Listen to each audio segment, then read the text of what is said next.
In this video, we're going to be looking at how to generate £10,000 per month using 5 key steps if you're a coach, consultant, or you run a service-based business. I'm going to take you through some practical steps that you can implement, whether that's to hit your first 10K or an additional 10K on top of what you're already doing in your business. Now, quite a lot of people, really harp on about the 10K per month level. And the reason being, it is a pretty cool figure because for most people, it takes you beyond the average of what it is necessary to live a fairly comfortable life. Some would argue that you need to be at the £300,000 per year mark. Hitting a 6-figure revenue in your business actually helps you to go places. It is significant. It gives you the first steps in terms of the foundation for you to scale up and go on to bigger and better things. So I'm going to take you through the 5 key things that you can do to make that possible. In business, everything is downriver from generating leads. So I'm going to look at what are the 5 key ways that we can generate leads in our business in order to hit this 10K per month, right? So I'm going to look at step number 1, leads. So in order to generate leads, there are 5 key ways. So the first one that most people come across is we can use free content. We're talking blogs, articles, social media posts, social media videos, short form, long form. Number 2, we've then got our warm market. So people who know us, we know them. We can perhaps reach out to them, especially on social media. If you do networking, offline, that kind of stuff, warm market. You've then got cold. So cold market, cold leads. Number 4, for generating leads, you've then got partners and JVs. And finally, you've got paid advertising. Okay, so the importance here is in generating leads, this is going to be the first step in order to take us to 10K months. If you're in business, I'm assuming that you have a product, you have a niche, a target audience. You're going to understand, how to sell. And there are going to be some key steps in this in order to take things to that next level, but we need to be able to generate leads. And the reason why this is important is in order to get to 10K months, it's essentially maths, right? So I'm taking you through 5 key steps that you can implement. Now, each of these come with advantages and disadvantages. The key is to figure out, where do your audience hang out online? Meaning, are they on social media platforms? Are they searching for things on search engine? Are they in specialist forums? Are they in specialist networks, memberships, online, offline? Do you have people in your network already that perhaps you just haven't tapped up, you haven't reached out to them? And a lot of the times I find a lot of people just don't do the basics of, outreach. You've got warm market, people who know you, and then you've got cold market. Cold market could be buying data. So maybe you buy data. Or if you're a bit more sophisticated in this day and age, you use AI connected to a few tools which will help you to scrape data, where you can then send out cold marketing campaigns. Yes, it's unsolicited, but it's no different to you going out and knocking on people's doors. I remember when I was actually 17, 18, I actually went out knocking on doors. That's how I got my first clients. And there is no harm if you're inviting people to potentially buy from you, but not pushing. There's obviously a difference. If somebody's just coming to you and just pushing the product rather than finding out, what the person actually is looking for, and if they are in actual fact looking to solve a problem, there's a big difference there, right? Selling is 2 people walking a path of mutual agreement, and I believe in that. It should always be done with morality and integrity. So, cold marketing does work. You've also got partners and JVs. Maybe you're just going to connect with people who do have an audience. They're willing to open up their audience to you if they feel that you're a valid source. You've got, let's say, testimonials, case studies, social proof, and or maybe you've got a relationship already and they know you, trust you, and they're willing to just simply refer you. And then you've got paid advertising, where you can just simply scale things up if you've got a budget, and you can just go onto the search engines, social media platforms, run some paid campaigns, generate a bunch of leads. The key in order to generate 10K months is that you've got to have solid sources. This has to be solid, right? Meaning consistency. If you are not solid at generating leads, this is where the problems are going to kick in first of all. And if you're not converting, what I would say to you is, if you are generating leads, we're not converting, then we need to look at the next step. But if you aren't getting enough into your pipeline and you're like, oh, I just had one lead or two leads and I didn't convert them, you've probably got a lead generation problem rather than a conversion problem. So what we need to do is be overflowing with as many leads as possible. And it doesn't matter if you've got too many, you can create a waiting list if there's too many people, right? The key is to make sure that you're focused on how we generate leads and getting those leads in, step 2, right? So now we've got leads, we need a way to qualify. The key in the qualifying is going from leads to follow-up. So we need to have some type of nurture. And the nurture part is simply to find out, is somebody buying now or they're buying later? Depending on however many leads you're generating, let's say you just generate 100 leads for the sake of it, right? Not everybody in your market is buying right now. And there's a statistic, there's an example I actually want to show you. So just let me find the particular page that I want to share with you. Okay, so in the book on page 36, I share an example of something called the customer buying pyramid. It was coined and developed by Chet Holmes from The Ultimate Sales Machine. And what he talks about is that in any market, there's always 100% of people, as we know, but not everybody's buying. There's 3% who are actually buying now. There's 6 to 7% who are potentially open to buying. There's 30% not thinking about it because perhaps you're not top of mind and then they're not seeing you. There's 30% who don't think they're interested, but potentially could be persuaded. And then there's a further 30% that know that they're not interested. So when you start to look at that, our job is to make sure that we've got a consistent, solid flow of leads coming in that we can nurture, because all of the time we're going to be looking at between 3 plus an additional 7% who are buying, right?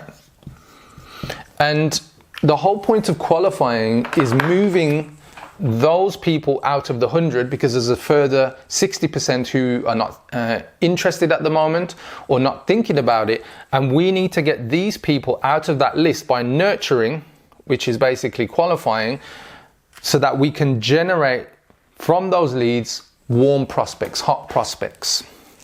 So the whole point of qualifying is we're going to end up with prospects. I'll just put that here. So leads are people who've expressed an interest. Prospects are people that we're actually communicating with who have told us that they're interested.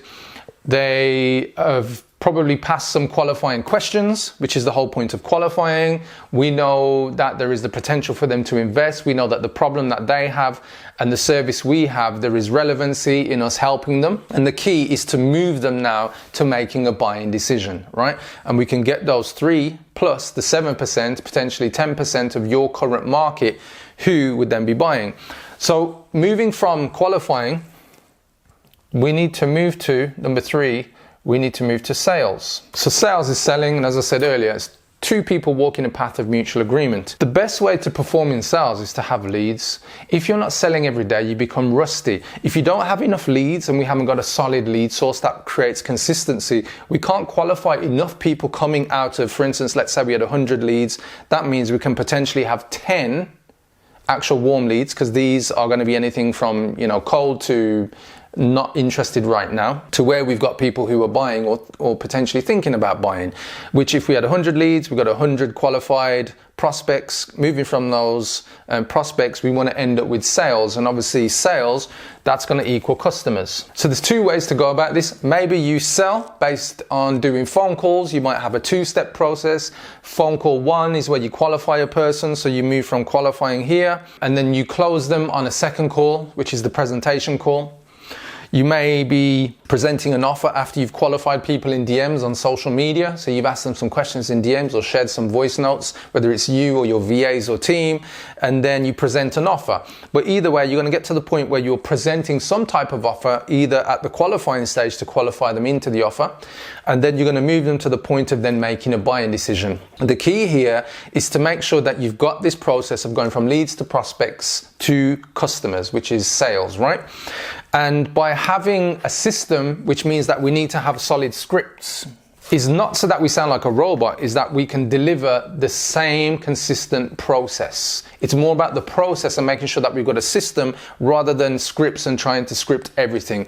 The key, as any good salesperson will know, is that the more consistently that you're in a buying situation, the better you get at speaking to people, the faster you get, the more confident you get. You also start to understand how to handle objections really easily. You understand how to transition people, so you agree, address, and advance them, right? Again, something I spoke about in my book, More Leads, More Clients, on how to sell. There's actually sales scripts in here as well as objection handling scripts. If you want a copy of the book, guys, I've got a free PDF copy you can get. Just comment PDF below this video and I'll send you the download link so you can get the book. So we've got to the point where it's 1, 2, 3. Now, in order to get to 10K, the fourth thing is we're going to need the offer. And the offer I've mentioned a few times already, but we need to have something that will allow us to do some maths. And this maths can be, let's say we have a 3K offer.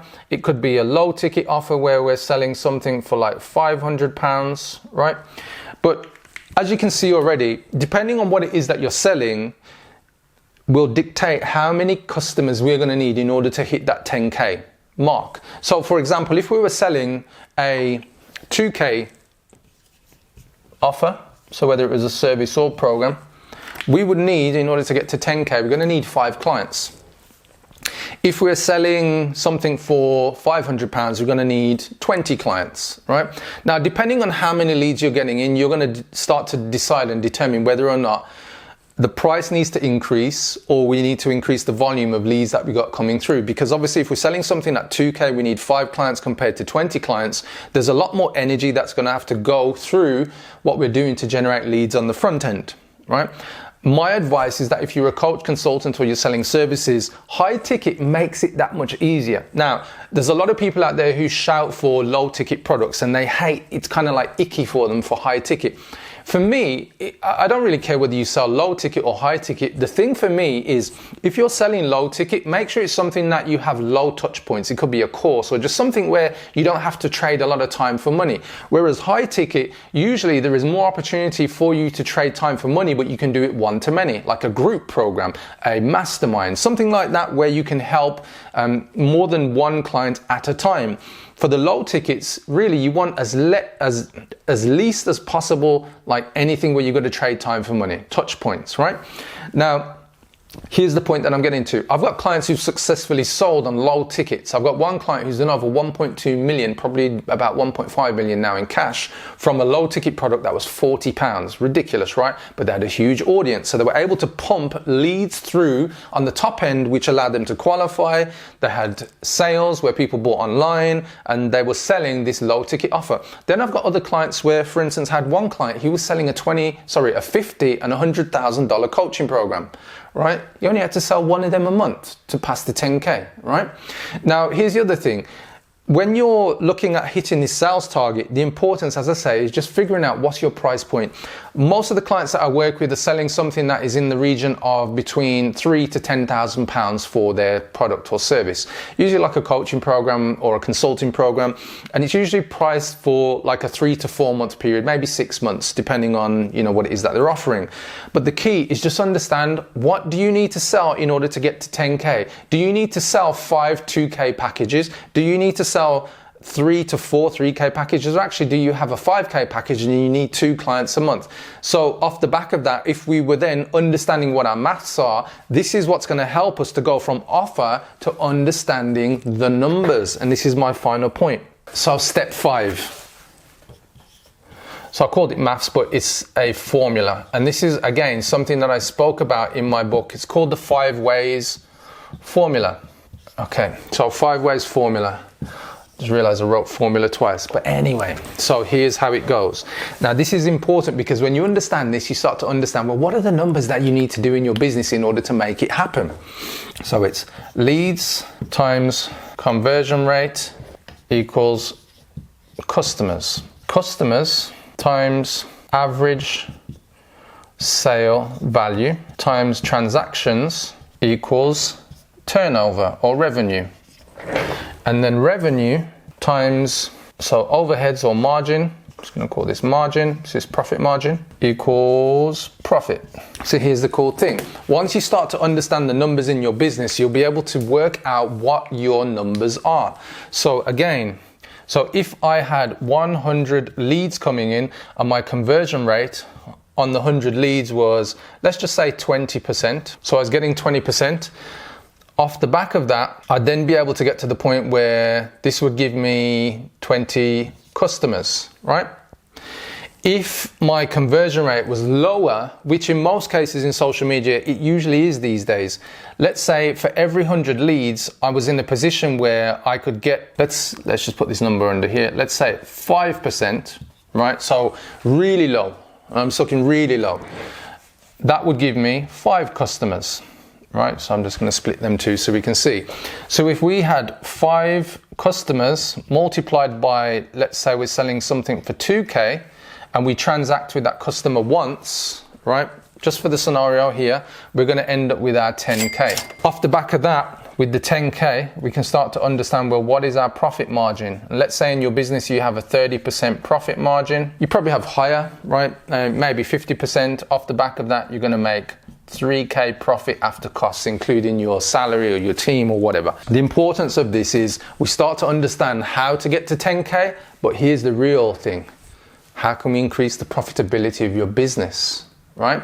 Now, the reason why it's called 5 ways is we got 5 different ways to work the numbers in your business to go to the next level. If you can either increase the lead flow into your business and let's say get 150 leads, if you can improve the conversion rate off the back of the leads that you're getting in, so maybe you actually even need less leads. Let's say that we've got 50 leads coming in, but you convert again 5% of those leads. Actually, your conversion rate is increasing based on the lead flow that's coming in. Right? And this means that we can increase the amount of customers coming into your business. The importance of knowing your numbers is what's going to help you to understand where the bottleneck is. So if you're finding that for every 100 leads, you're converting, let's say, less than 1%, you've got a problem with conversions, which means qualifying and prospects. It can also mean your offer's not strong enough. Whenever you're looking at your business and you want to get to 10K months, the key is to understand where is the bottleneck. Once you've got customers coming in, how many times do they transact with you? Do you need to increase the average sale value? So maybe instead of selling a 2K program, you decide actually for every 100 leads, I can get 5 clients, but actually I can sell them a 5K offer. So instead of making it 10, that takes you to 25,000. Now that we've got 1 transaction with them, we're increasing the value, but maybe the lifetime value of your customer, either in a year or over a 3 to 5 year period, we can actually do that transaction between 2 to 3 times. Right? So for every client, they're going to be worth something in the region of 25 to 70 or even 100,000, right? And now we start to understand, well, what's the revenue we're generating? What's the profit margin? Can we increase profit margin? If you're selling a digital course and you don't have to trade much time for money, meaning actually be there and people just study the course, your profit margin will probably be higher. If you're running a group program or group consulting or even some type of training, maybe you can increase the profit margin to 50%, right? Because you deliver some type of training and the rest is down to the businesses or the clients that you've got coming in who can self-study or just follow along depending on whatever, course you put in place, or you can afford to put other people in your team in place like consultants, coaches to support your clients and still increase profitability. This is the key for you to get to 10K months by not only understanding how to generate leads, how to qualify and how to convert those sales, how to make sure your offer is the right offer, it's going to solve a problem, it's relevant and you get people to actually buy it, but understanding your numbers to make sure you are making a profit and hitting the targets that you've set. If you need help with any of this, there's a link in the description where you can book in for a one-on-one marketing strategy call where I can take you through these exact steps and show you how to make that happen in your business. And if you'd like to work with me, I can invite you and show you the programs that we have available to make that happen for you and go beyond that. That brings me to a conclusion. If you've enjoyed today's video, give me a like, make sure you subscribe and hit the notification bell for more great videos like this. My name's Leon Street and we've just gone through 10K months, the 5 ways to get there. Bye-bye.